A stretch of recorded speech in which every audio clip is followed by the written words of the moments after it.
ನಮ್ಮ ಜೊತೆ ಮಾತಾಡ್ಲಿಕ್ಕೆ ಮಾಜಿ ಸಚಿವರಾದಂತಹ ಡಿ.ಸಿ. ತಮ್ಮಣ್ಣ ಅವರು ಇದ್ದಾರೆ. ಸರ್, ಬಿಡದಿ ಪಾದಯಾತ್ರೆ ಇವತ್ತು 2ನೇ ದಿನಕ್ಕೆ ಕಾಲಿಟ್ಟಿದೆ. ಮಾಜಿ ಪ್ರಧಾನಿ ದೇವೇಗೌಡರು ಕೂಡ ಈ ಪ್ರತಿಭಟನೆಗೆ ಧುಮುಕಿದ್ದಾರೆ. ತಮ್ಮ ಮೊದಲ ಪ್ರತಿಕ್ರಿಯೆ ಏನು ಸರ್ ಸರ್ಕಾರದ ವಿರುದ್ಧ? ನನ್ನ ಮೊದಲ ಪ್ರತಿಕ್ರಿಯೆ ಅಂದ್ರೆ, ಇದು ರೈತರು ಇವತ್ತು ನಿನ್ನೆ ಮೊನ್ನೆಯಿಂದ ಧರಣ ಶುರು ಮಾಡಿದ್ದಲ್ಲ, 500 ದಿವಸದ ಮೇಲಾಯ್ತು. ಅವರ ಸಂಕಷ್ಟವನ್ನು ಅರಿತೆ ಸನ್ಮಾನ್ಯ ಕುಮಾರಸ್ವಾಮಿ ಅವರು ರೈತರ ಬೆಂಬಲಕ್ಕೆ ನಿಂತರು. ಅವರೇ ಘೋಷಣೆ ಮಾಡಿರ್ಬೋದು. ಅವತ್ತು ಅವ್ರು ಘೋಷಣೆ ಮಾಡೋದು 5 ಟೌನ್ಶಿಪ್. 5 ಟೌನ್ಶಿಪ್ ನಲ್ಲಿ ಬಿಡದಿನೇ ಯಾಕೆ ಮಾಡ್ಬೇಕು ಅಂತ ಇನ್ನು 4 ಟೌನ್ಶಿಪ್ಗಳಿದೆಯಲ್ಲ, ಮಾಡ್ಬೋದಾಗಿತ್ತಲ್ಲ, ಅಲ್ಲೂ ಪ್ರಯತ್ನ ಮಾಡ್ಬೋದಾಗಿತ್ತು. ರೈತರ ಒಲವು ಇದೆಯಾ ಇಲ್ವೋ ಅನ್ನೋದನ್ನ ಪ್ರಯತ್ನ ಮಾಡ್ಬೋದಾಗಿತ್ತು. ಅದನ್ನ ಯಾಕೆ ಮಾಡ್ಲಿಲ್ಲ? ಇಲ್ಲಿ ಕುಮಾರಸ್ವಾಮಿ ಈ ಪಕ್ಷದ ದ್ವೇಷದಿಂದ ಈ ತರ ಯೋಜನೆಗಳನ್ನು ಮಾಡಕ್ ಹೋದ್ರೆ ಖಂಡಿತವಾಗಿಯೂ ಕೂಡ ಅದು ಸಕ್ಸಸ್ ಆಗೋದಿಲ್ಲ.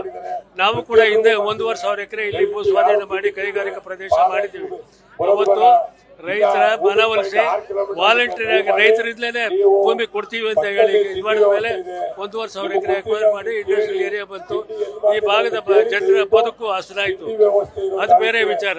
ಇವಾಗ್ಲೂ ಯಾಕೆ ರೈತರನ್ನ ಒಲಿಸಿ ಇದು ಮಾಡಬಾರ್ದಾಗಿತ್ತು? ರೈತರಿಗೆ ಒಲವಿದ್ರೆ 3 ಕೋಟಿ ತಗೊಳ್ಬೇಕು. ಒಲವಿದ್ರೆ ಯಾಕೆ 500 ದಿವಸ ಧರಣ ಮಾಡ್ಬೇಕು? ರೈತರು ಒಂದು ದಿವಸಕ್ಕೆ 1.5 ಲಕ್ಷ ಲೀಟರ್ ಹಾಲು ಹಾಕ್ತಾರೆ. ಹಸು ಸಾಕಿ ಬೆಳೆ ಬೆಳೆದು ಹಸುಗೆ ಬೆಳೆದಂತ ಆಹಾರದ ಬೆಳೆ ಬೆಳೆದು 1.5 ಲಕ್ಷ ಲೀಟರ್ ಪ್ರತಿ ದಿವಸ ಹಣ ನೋಡ್ತಾರೆ. ತರಕಾರಿ ಬೆಳೀತಾರೆ, ಪ್ರತಿ ದಿವಸ ಹಣ ನೋಡ್ತಾರೆ. ಈ 3 ಕೋಟಿನಲ್ಲಿ ಏನ್ ಮಾಡ್ತಾರೆ? ಇಲ್ಲಿ ಬಿಡದಿಗೆ ಬಂದ್ರೆ ಒಂದು 30-40 ಸೈಟ್ ತಗೊಂಡು ಒಂದು ಮನೆ ಕಟ್ಟಬೇಕಾದ್ರೆ 1.5 ಕೋಟಿ ಹೋಯ್ತು. ಒಂದು 25 ಲಕ್ಷ ಟ್ಯಾಕ್ಸ್ ಹೋಯ್ತು. ಇನ್ನು 1 ಕೋಟಿನಲ್ಲಿ ಮಕ್ಕಳು ಬರೀ ಕಿತ್ಕೊಂಡು ಕಿತ್ಕೊಂಡು ತಿನ್ಕೊಳ್ತಾರೆ. ಆ ಸಂಸಾರ ಬೀದಿ ಪಾಲಾಗುತ್ತೆ. ದುಡಿಯೋ ಜನನೂ ಹಾಳಾಗ್ತಾರೆ, ಅವರು ಬೀದಿ ಪಾಲಾಗ್ತಾರೆ. ರೈತ ಸಮುದಾಯವನ್ನೇ ಸರ್ವನಾಶ ಮಾಡಿದಾಗ್ತಾರೆ. ನಾವು ರೈತರನ್ನ ಉಳಿಸ್ಬೇಕು, ಬೆಳೆಸ್ಬೇಕು. ಅದರಿಂದ ರೈತರು ಏನು ಕೇಳ್ತಾರೆ ಅದನ್ನ ಮಾಡಬೇಕಾದದ್ದು ಈ ಯಾವುದೇ ಸರ್ಕಾರ ಆಗಲಿ ಅದ ಸರ್ಕಾರದ ಕರ್ತವ್ಯ. ರೈತ ಪರವಾಗಿ ಕೆಲಸ ಮಾಡಬೇಕು. ಈ ಎಲ್ಲ ಸರ್ಕಾರಗಳನ್ನು ಉಳಿಸಿರುವಂಥದ್ದು ಬೆಳೆಸಿರುವಂಥದ್ದು ರೈತ ಸಮುದಾಯ. ಅದರಿಂದ ರೈತ ಸಮುದಾಯ ಬಿಟ್ಟು ಸರ್ಕಾರ ಇಲ್ಲ.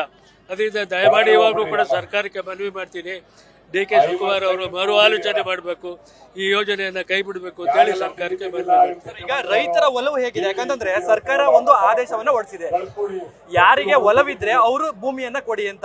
ಕೆಲ ರೈತರು ಕೊಡ್ತಾ ಇದ್ದಾರೆ. ಆ ರೈತರ ಬಗ್ಗೆ ಏನ್ ಹೇಳ್ತೀರಾ? ಅಂದ್ರೆ ನಾನು ಎಲ್ಲಾ ರೈತರು ನಾನು ಹೇಳ್ತೀನಿ, 8,000 ಎಕರೆ ಅಕ್ವೈರ್ ಮಾಡ್ಬೇಕಾದ್ರೆ ಮಧ್ಯದಲ್ಲಿ ಯಾವನೋ ಬಂದು ರೈತ 1 ಎಕರೆ 2 ಎಕರೆ, ಇಲ್ಲಿ ಯಾರು 100 ಎಕರೆ 50 ಎಕರೆ ಇರೋ ರೈತ ಉತ್ತರ ಕರ್ನಾಟಕದಾಗ ಇಲ್ಲ.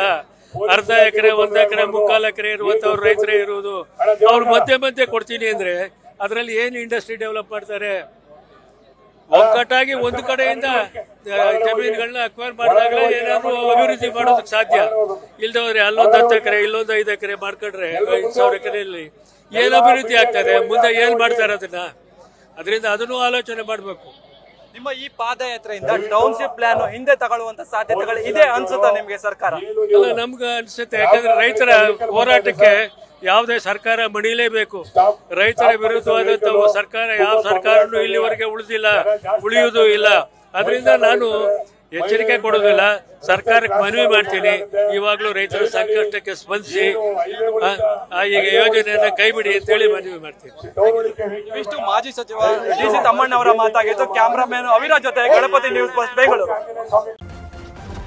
ನ್ಯೂಸ್ ಫಸ್ಟ್, ನಿರ್ಭೀತಿಯಿಂದ ನಿಮ್ಮ ಪರವಾಗಿ.